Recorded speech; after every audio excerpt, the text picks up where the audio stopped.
Hello students, welcome to my channel theory Guru. Professor Asmit Kaur here. तो आज हम एक और इम्पॉर्टेंट टॉपिक डिस्कस करेंगे, that is buy back of shares. तो आपको मोस्टली क्वेश्चन मिल जाता है एग्जाम में कि what do you mean by bye back of shares और इसकी क्या प्रोविजंस है। तो सबसे पहले हम देखेंगे बाय बैक ऑफ शेयर्स का क्या मतलब होता है। जब कंपनी अपने खुद के शेयर्स दोबारा से परचेज कर लेती है फ्रॉम द मार्केट, उसे हम बाय बैक, मतलब अपने ही शेयर्स दोबारा परचेज करना, उसे हम बाय बैक कहते हैं। ठीक है। और कंपनीज अमेंडमेंट एक्ट 1999 के अंदर ये कंसेप्ट इंट्रोड्यूस किया गया था बाय बैक ऑफ शेयर्स का। तो बायबैक करने के बहुत सारे रीजंस हो सकते हैं कि कंपनी क्यों अपने ही शेयर्स परचेज कर रही है। हो सकता है कि वो सरप्लस कैश जो है वो शेयर होल्डर्स को रिटर्न करना चाहती है। हो सकता है वो अपनी शेयर वैल्यू को इंक्रीज करना चाहती है, क्योंकि डिमांड एंड सप्लाई का रिलेशन हो जाता है। जितनी ज्यादा सप्लाई होगी, ठीक है, उतने ही शेयर्स के जो रेट्स हैं वो डाउन होते जाएंगे, और जितनी कम सप्लाई होगी उतने ही शेयर्स की जो वैल्यू है, जो रेट्स हैं, वो प्रॉपरली मेंटेन रहते हैं। तो to support share price during periods of temporary weakness, या फिर अचीव और maintain a target capital structure. उसका टारगेट ही है कि इससे ज्यादा उसने अपना कैपिटल स्ट्रक्चर मेंटेन नहीं करना। ठीक है। तो इसके अलावा promoters to get better hold on the company.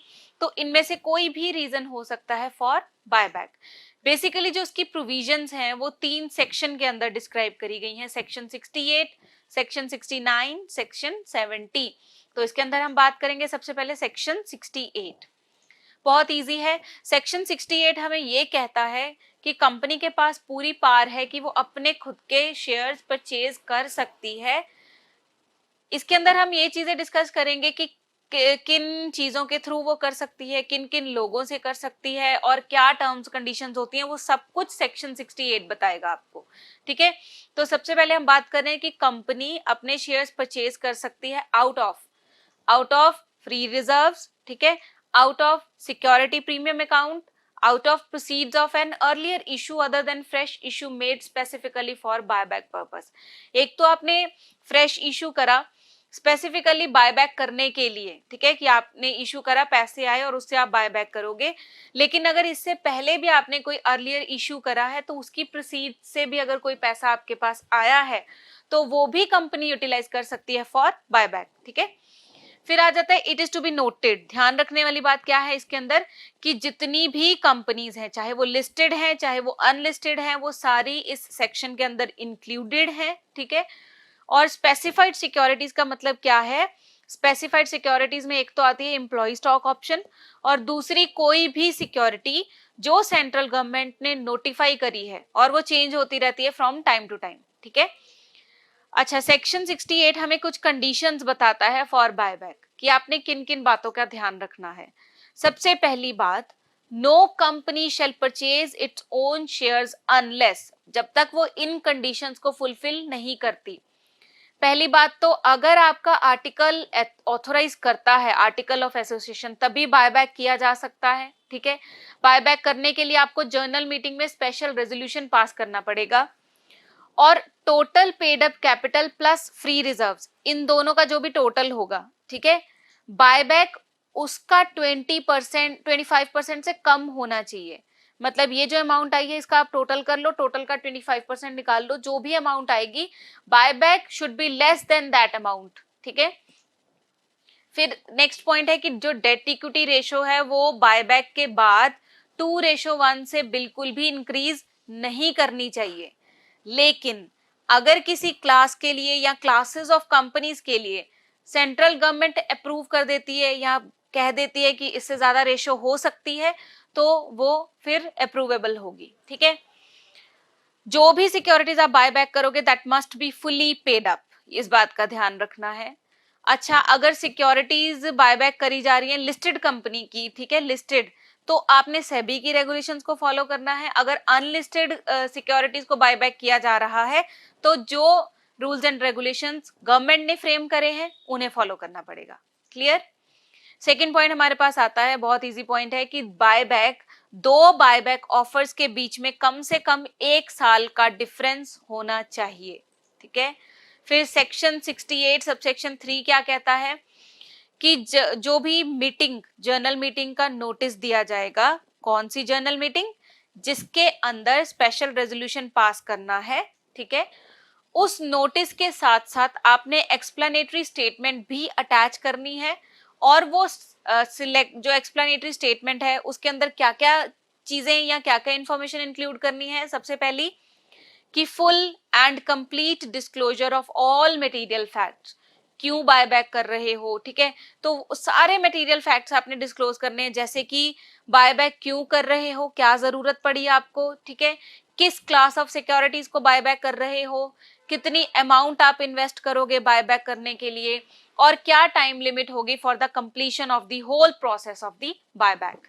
तो ये सारी चीजें आपने जो एक्सप्लेनेटरी स्टेटमेंट है उसके अंदर मेंशन करनी है और उसको अटैच करना है विद द नोटिस। क्लियर।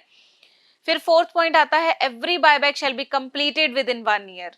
जब भी आपने स्पेशल रेजोल्यूशन पास कर दिया उसके बाद तभी से काउंटडाउन स्टार्ट हो जाता है और 1 साल के अंदर अंदर पूरी बायबैक की प्रोसेस आपको कंप्लीट करनी होती है। फिर आता है फिफ्थ पॉइंट, द बायबैक में बी, चाहे आप हो सकता है बायबैक कर रहे हो from the existing security holder, ठीक है, या फिर ओपन मार्केट से भी कर सकते हो, या फिर एम्प्लॉइज ऑफ द कंपनी जिनको कि आपने स्टॉक ऑप्शन स्कीम के अंदर जो शेयर्स इशू करे थे या फिर स्वेट इक्विटी शेयर्स दिए गए थे, ठीक है। तो मतलब इन तीनों में से कोई भी पॉसिबिलिटी हो सकती है जिससे आप शेयर्स बायबैक कर सकते हो। फिर सिक्स्थ पॉइंट आता है डिक्लेरेशन ऑफ सॉल्वेंसी। ये सिर्फ लिस्टेड कंपनीज के लिए है या लिस्टेड सिक्योरिटीज के लिए, ठीक है, जिसके अंदर डिक्लेरेशन ऑफ सॉल्वेंसी फाइल करना पड़ता है with the registrar of companies and SEBI, ठीक है, in the form as may be prescribed. Whatever the form, whatever the rules and regulations mentioned in this act, you'll have to follow that, right? And verified by an affidavit. उसके साथ साथ आपने एक affidavit भी attach करना है। वो verify कौन करेगा? बोर्ड। बोर्ड क्या वेरीफाई करेगा? Board has to made full inquiry, जिसके अंदर वो बताएगा कि कंपनी पूरी कैपेबल है अपनी लाइबिलिटीज को मीट करने के लिए, कंपनी पूरी कैपेबल है अपनी लाइबिलिटीज को मीट करने के लिए और अगले 1 साल तक वो बिल्कुल भी इंसॉल्वेंट नहीं होगी। इस बात को वेरीफाई करता है बोर्ड और उसकी डिक्लेरेशन प्रोवाइड करता है, ठीक है। और ये जो डिक्लेरेशन है that must be signed by at least 2 directors, one of them shall be MD, managing director if any. अगर कंपनी के अंदर मैनेजिंग डायरेक्टर है तो इनमें से एक मैनेजिंग डायरेक्टर होना चाहिए, ठीक है, और दूसरा डायरेक्टर। 7th हमारे पास आता है physical destruction of securities. Company जैसे ही अपने शेयर्स को बायबैक करती है तो वो शेयर्स उसको फिजिकली डिस्ट्रॉय करने होते हैं, ठीक है, with in 7 days. With in 7 days उसको फिजिकली डिस्ट्रॉय करने होते हैं और वो 7 डेज कब काउंट होते हैं? Last date of completion of buyback से वो 7 डेज काउंट होने शुरू हो जाते हैं। क्लियर। फिर आता है फर्दर इशू आफ्टर बायबैक। तो जैसे ही कंपनी बायबैक करती है, shall not make further issue of the same kind of shares with in a period of 6 months.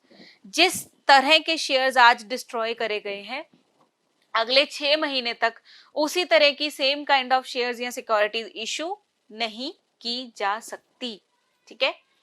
फिर आता है register of bought back securities.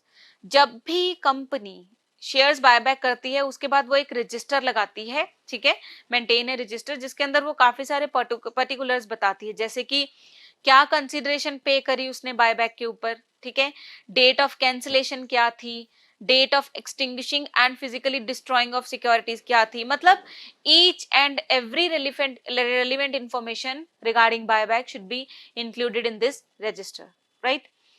फिर आता है 10th point, return of buyback. Listed securities के लिए है point, company shall file a return with the ROC and SEBI, ठीक है, containing particulars relating to buyback within 30 days. तो उसको एक रिटर्न बना के 30 डेज के अंदर अंदर फाइल करवानी पड़ती है with the ROC and SEBI, ठीक है।